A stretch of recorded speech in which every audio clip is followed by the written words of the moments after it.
I pledge allegiance to the flag of the United States of America and to the republic for which it stands, one nation under God, indivisible, with liberty and justice. I pledge allegiance to the flag of the United States of America. I will now read the ethics reminder. In accordance with the State Government Ethics Act, it's the duty of every council member to avoid both conflicts. I pledge allegiance to the flag of the United States. If any council member has any known now read the ethics reminder, in accordance with the State Government Ethics Act, with respect to any matters coming before the council today, please identify the conflict or the facts that might create the appearance of a conflict to ensure that any inappropriate participation in that matter may be avoided.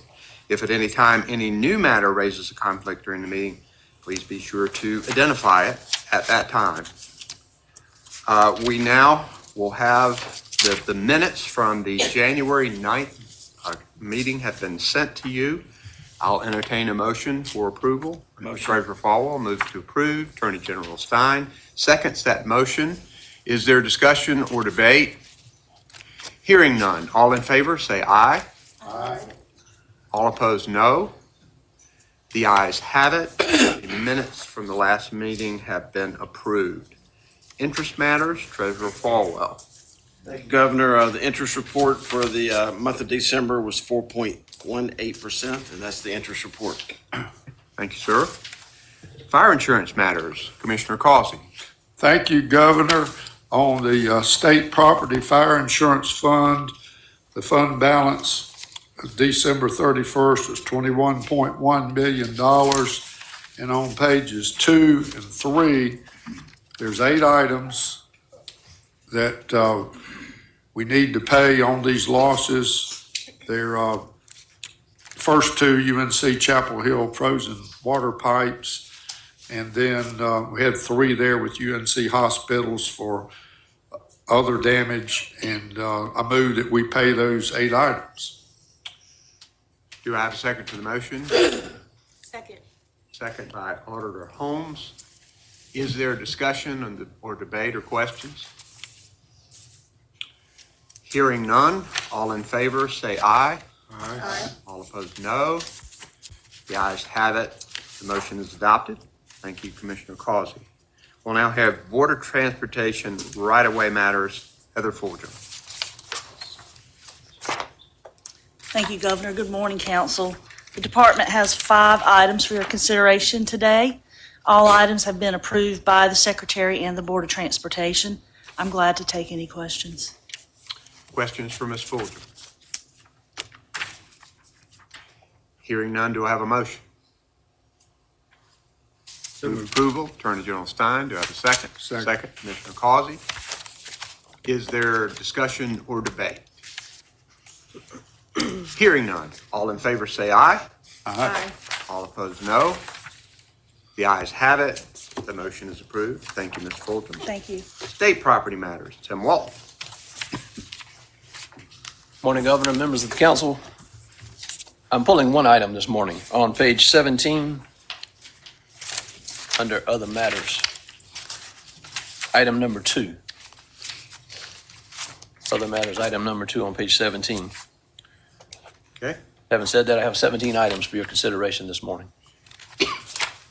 All right. Questions for Mr. Walton? All right. Do I have a motion for approval? So moved. Auditor Holmes moves approval. Do I have a second? Second. For Superintendent Truitt. Is there discussion or debate? Hearing none. All in favor say aye. Aye. All opposed, no. The ayes have it. The motion is approved. Thank you, Mr. Walton. Thank you, Governor. All right. Do we have Secretary Marshall or Commissioner Troxler on the line yet? All right. Commissioner Troxler's on. He's not on here. I'll come back to it. We'll go ahead and begin our roundtable here. Treasurer Falwell, we'll start with you. Thank you, Governor. I normally bring a lot of information from the Treasurer's office, and props, but I bought my best prop ever today, my wife Cynthia, who's sitting behind me. Many of you have met her, and She doesn't get to Raleigh too often. She works at Old Salem. So some of you may recognize her as the most beautiful 250-year-old woman you've ever met, because when she goes to work every day, she wears the period uniform of 250 years ago. So glad to have her. In addition, she's a muddy sneaker, more prominent west of Winston-Salem, but takes fifth graders out in the woods and teaches them biology. Some of the kids that she takes out have never really been in the woods. And it's quite an experience for them to experience nature and know how all this comes together. In addition to that, she's in 4 bands. And so in honor of her and in honor of Toby Keith, I hope that you will consider adjourning our meeting today in honor of his death overnight. We talk about mental health around this table a lot, and we should never underestimate what music does for the mental health of our citizens. Sometimes it's a song or something like that that can bring us back into some good reality. So Toby Keith was one of those songwriters and singers that I think made people feel good. Thank you, Governor. Thank you. Superintendent Shruitt. Well, I'm bringing good news this morning about the number of credentials that our students are earning every year. So if we can all agree that the purpose of public education is to ensure that all of our students are prepared to be successful in whatever they choose to do after high school, one of the ways that we can do that is by giving all students the opportunity to earn credentials of workforce value while they are still in high school. And North Carolina does a really good job of providing what used to be called vocational education, but is now called career and technical education. And so, as per statute, the Department of Public Instruction tracks the number of credentials that are earned by our students every year.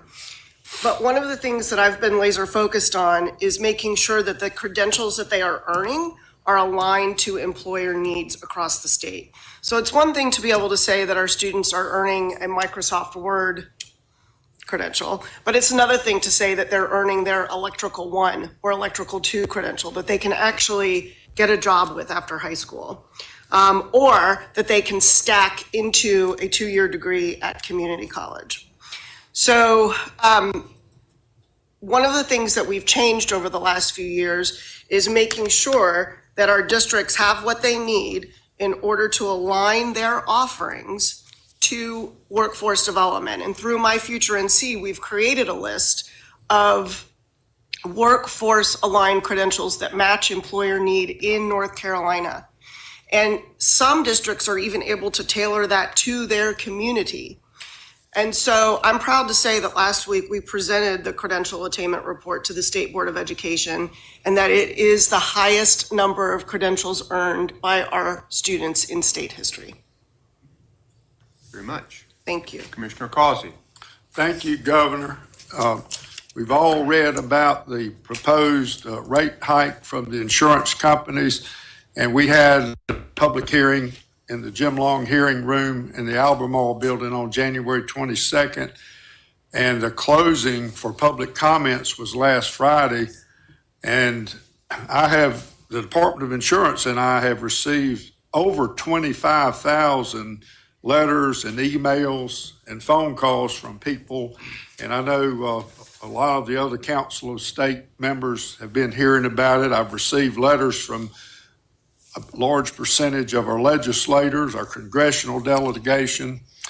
And out of all of those 25,000 comments, almost nobody was in favor of it. The insurance companies through the Rate Bureau is asking for a average statewide increase of 42%. And that ranged from 4% in some of our mountain counties to 99.4% in some of the coastal regions. Now, we've really heard from the coastal regions. And I just want to announce today that I said no. I only have 2 choices to say yes or no. I said no to this proposed rate increase. I've set a court hearing date for October 7th.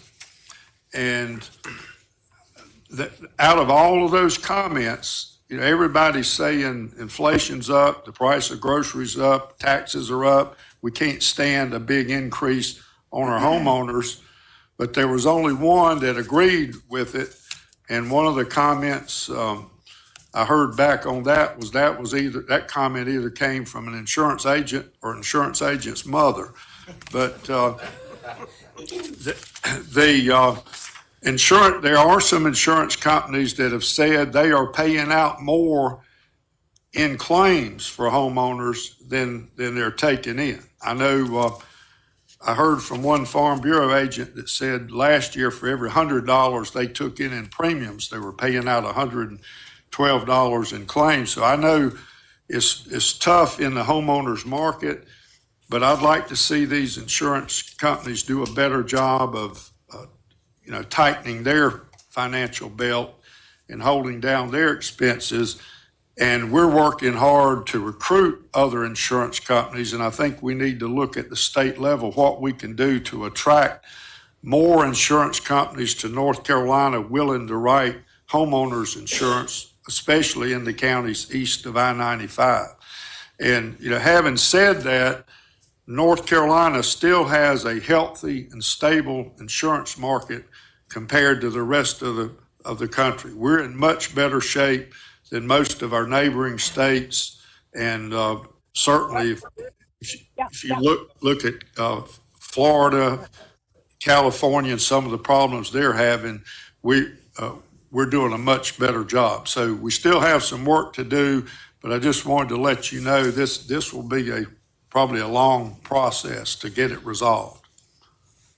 Thank you, sir. Attorney General Stein. Thank you, Governor. The costs of housing for people in this state is high. We're seeing issues where interest rates are up. The cost of housing is rising faster than regular inflation because there's so many people coming here. It's such a desirable place to be, but the housing supply is not keeping up with demand. And so it's hard enough for people to buy homes, and buying a home is one of the key pathways towards building family wealth, that and starting a small business. What we cannot allow is for lenders to favor certain groups by their race and to discriminate against others based on their race. The color of the skin of the borrower has to be immaterial. Yesterday, I announced, along with the U.S. Department of Justice, a settlement, consent order with First National Bank of Pennsylvania for redlining in parts of Charlotte and Winston-Salem, where they were not lending money to people who lived in majority-minority census tracts, Black or Hispanic, but they were aggressively lending money in majority-white census tracts. So as a result of our agreement, they're going to be putting up $13.5 million, most of which will go in a loan pool to facilitate African-American Hispanic borrowers. They're going to open up 3 new branches, 2 in Charlotte, 1 in Winston-Salem, in minority census tracts. They're going to hire and train new personnel to make sure that they are marketing their wares, their products to all of the community. We have to make sure in North Carolina that the doors of opportunity are open wide to every single North Carolinian. And I think that's what this settlement's all about. Thank you, sir. Auditor Holmes. Thank you, Governor. Excuse me. Our office is working diligently to recruit and retain the absolute best talent available on the market. I am continuing to travel across North Carolina to talk about the work of the state auditor. Yesterday, I had the opportunity to do so at Hoggard High School in Wilmington. I also wanted to note that we are implementing new policies and procedures in order to get audits out of the door quickly and effectively. Also, I would like to, in acknowledgement of Black History Month, elevate and bring into this room the first African-American auditor in North Carolina's history, Auditor Ralph Campbell, and join Mr. Falwell in requesting that we also join the meeting in his honor as well.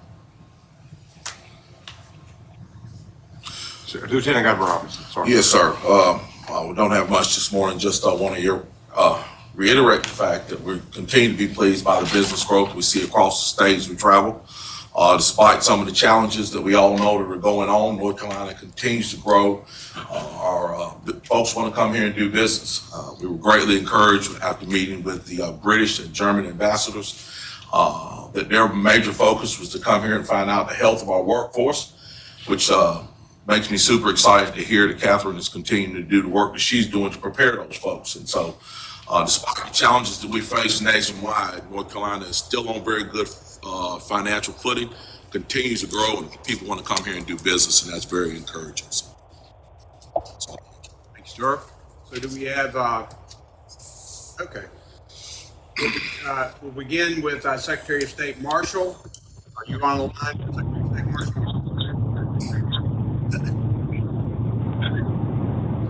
Can you hear me? Okay. Can you hear me? Now we can, Secretary of State Marshall. Okay. I am about to get on an airplane, so I apologize. I'm going to be very brief. We had the second highest January ever in business creation. We continue to be on this rocket pathway to new entrepreneurship. I'm just real pleased, and it is a challenge. It's there. And my second item is that we're getting prepared to sign a memorandum of understanding with your consent, Governor, your agreement for our Moldova partnership. We had a fantastic meeting Saturday with probably 150 people who are engaged in this across North. This is the whole of this state project, and a lot of it's from the private sector. So we're very pleased with that. Very much. Thank you, ma'am. We also have Commissioner Dobson on. Is that right? Thank you, Governor. Really nothing to add other than to say that the Department of Labor is part of what Secretary of State Marshall talked about with the Moldova project, and I look forward to working with her and her office on that project. It's very exciting, and my staff's really excited about it too. Other than that, I have nothing to report today. Thank you, Governor. Thank you, sir. Commissioner Troxler, are you on? Okay, don't think we have Commissioner Troxler. Okay. Madam Budget Director, do you have any comments for Council State here this morning? Thank you, Governor. We look forward to working with you on all of your budget requests and funding what is prudent and necessary as we look to the short session. So thank you all very much, and we look forward to working with you. Great, thank you. This is the year of public schools in North Carolina. I appreciate visits to public schools, and I know a number of you around this table from both parties are doing that. I think it's critically important that we support our teachers, our principals, our counselors, our bus drivers, our cafeteria workers, all the people who work hard to make North Carolina public schools some of the best in the country. And we need to continue to celebrate and elevate them throughout North Carolina and to urge support for them in the budget. Here's what I'm going to do on this adjournment motion. We would adjourn this meeting in honor of musicians who have been meaningful for us, who have died in the past year, including Toby Keith, who died yesterday, and Black History Month, honoring Black leaders throughout North Carolina, including former Auditor Ralph Campbell, the first Black auditor in North Carolina. All in favor say aye. Aye. All opposed, no. The ayes have it. We are adjourned. Thank you. Sounds like a plan.